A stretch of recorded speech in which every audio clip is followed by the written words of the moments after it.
কুয়েতকে অবৈধ অভিবাসী মুক্ত করতে আবারও কঠোর হচ্ছে দেশটির সরকার। নিয়মিত চালানো হচ্ছে অভিযান। গেল 2 মাসে 6,000-এর বেশি প্রবাসীকে নিজ দেশে ফেরত পাঠিয়েছে তারা।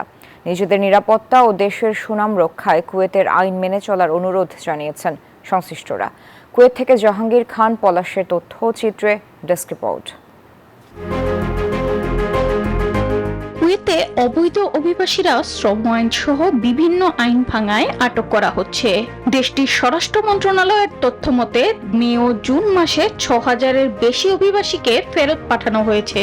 তবে কোন দেশের কতজন অভিবাসী রয়েছে সে বিষয়ে নির্দিষ্ট কোনো পরিসংখ্যান প্রকাশ করেনি কর্তৃপক্ষ। বান্ডেল থাকলে প্রতি সেনমানিতে টাকা বাঁচবে। বিকাশ সেনমানি বান্ডেল কিনে জিতুন প্রতি লেনদেনে।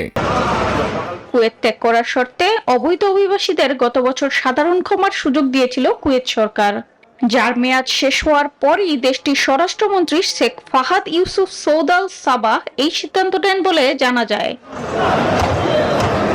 এদিকে শিথিলতা এসেছে দেশটির শ্রমবাজারে। নিয়োগকর্তারা সহজেই আনতে পারছেন নতুন শ্রমিক। সাহেল অ্যাপসের মাধ্যমেও রয়েছে পার্ট টাইম কাজ করার সুযোগ, কিন্তু অনেকেই নিয়ম না মেনে অবৈধভাবে কাজ করায় বিপদে পড়ছেন।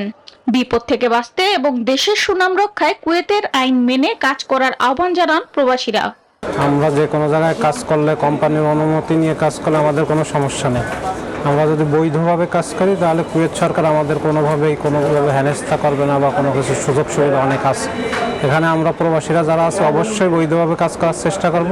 আপনারা পার্ট টাইমের সুযোগ আপনাদের কোম্পানি আপনাদেরকে দিয়েছে, কোম্পানি থেকে পারমিশন নিয়ে আপনি কাজ করতে পারতেছেন, কেননা আমরা কেন অবৈধভাবে কাজ করব। দেশটির সরকার কুয়েতে থাকা অভিবাসীদের জন্য একটি স্পষ্ট বার্তা দিয়েছে। দেশের নিরাপত্তা এবং শ্রমবাজার সুশৃঙ্খল রাখতে এ ধরনের অভিযান অব্যাহত থাকবে। Desk report, news 24।